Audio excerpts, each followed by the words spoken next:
Be ready. 5 seconds. Start.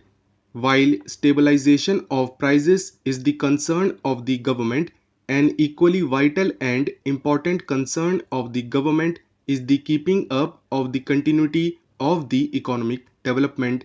The House would probably agree with me that these two things would have to be balanced, and the problem, therefore, is not to consider prices isolated from economic development, but the problem is to get these two phenomena married to each other and keep the balance between these two married partners straight in both development and in stability.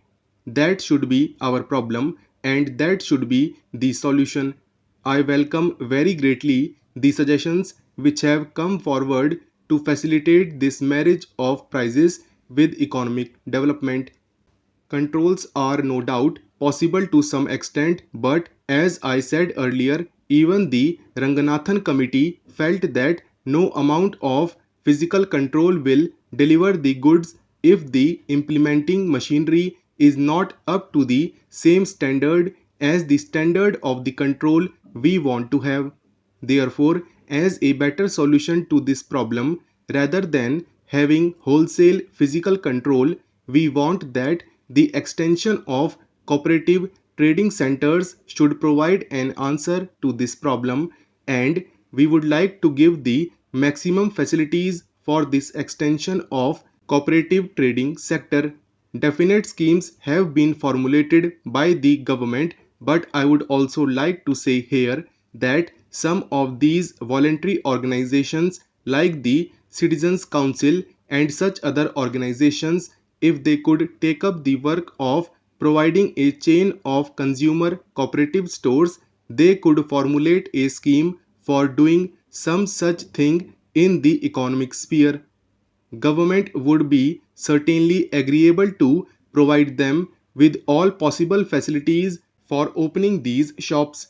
Large scale impact of the cooperative movement in the retail sector provides the best possible sanction in the present circumstances to keep a check on prices, and government effort is to be supplemented not only by this expansion in trading in the cooperative sector, but the government effort in keeping the price line has also to be supplemented to a great extent and reinforced by an effective public opinion.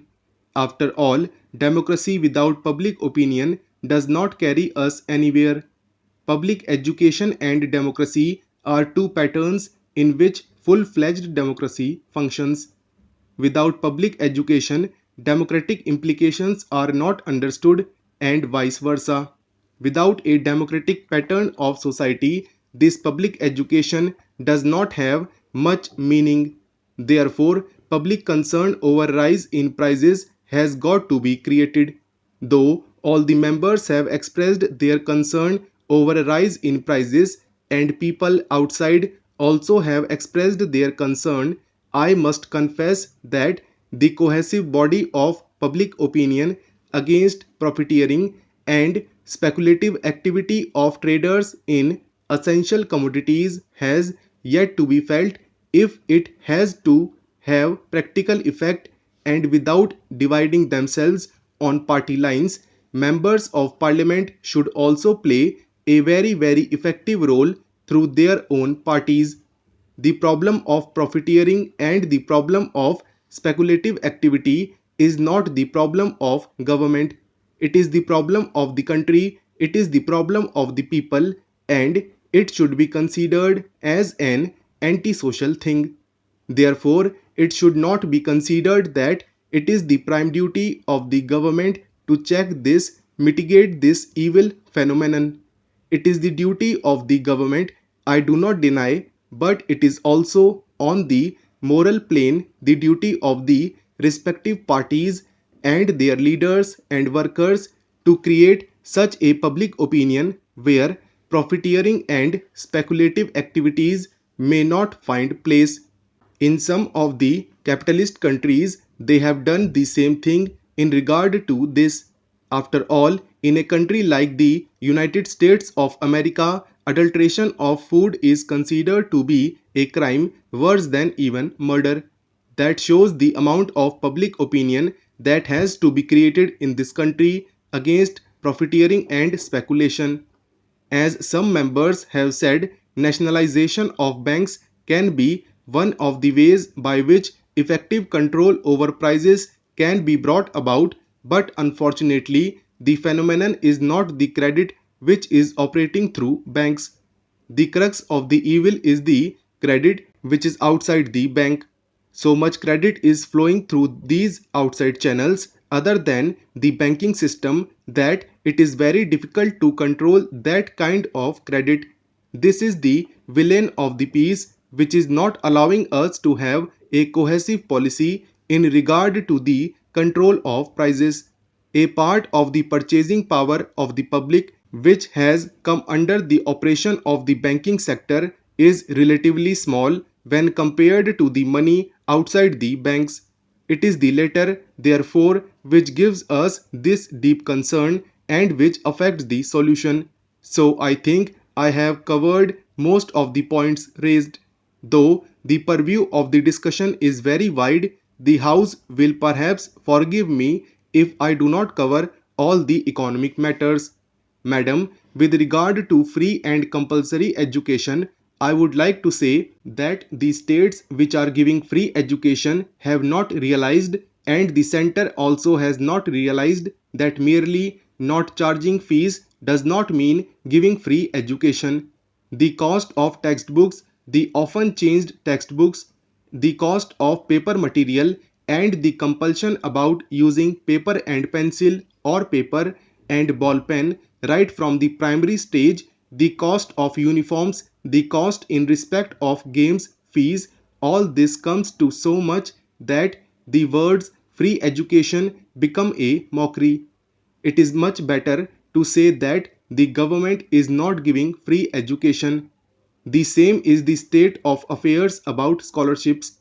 I went to a district headquarters to find out what information could be passed on up to the village level about the various scholarships and facilities available right from the center to the state, and you would be surprised, madam, that the central district authority of the place or even the headquarters authority of the place is not at all aware that there are scholarships available not only to the sections of students which I do not want to repeat, but also to the children of the defense personnel and the children of the railway personnel. I can say here that one can almost challenge the Education Ministry to produce an overall picture within a week's time and show what are the requirements of compulsory education in the whole country as far as funds are concerned and how much is being spent. I come to the point of lack of coordination. The Education Ministry does not know that there are very many scholarships today open to children of the personnel employed under the various ministries, for example, the Defense Ministry, the Railways, the Labour Ministry, and various other ministries of that type.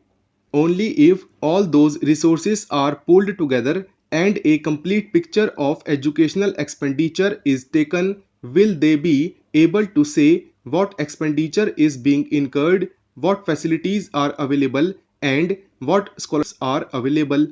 I would therefore like to say that it was very heartening to hear only this morning on Doordarshan that the Prime Minister had reiterated that there would be no reduction in the expenditure on health and education because these are very important organs of development of a nation. Time and again, we are assured by the government that there will not be any curtailment in the expenditure of education at the primary stage and on women's education, and to various other agencies too. You will find that there is drastic curtailment. What happens is that as the policy goes on changing every couple of years, people lose all confidence in the government's sincerity about delivering anything on a long term basis. I would refer to one example, and that is about the policy originally determined to train midwives through the Health Ministry and the Social Welfare Board. The Health Ministry had assigned this task to the Social Welfare Board, and later on it was found that there was not enough employment potential and the scheme was withdrawn.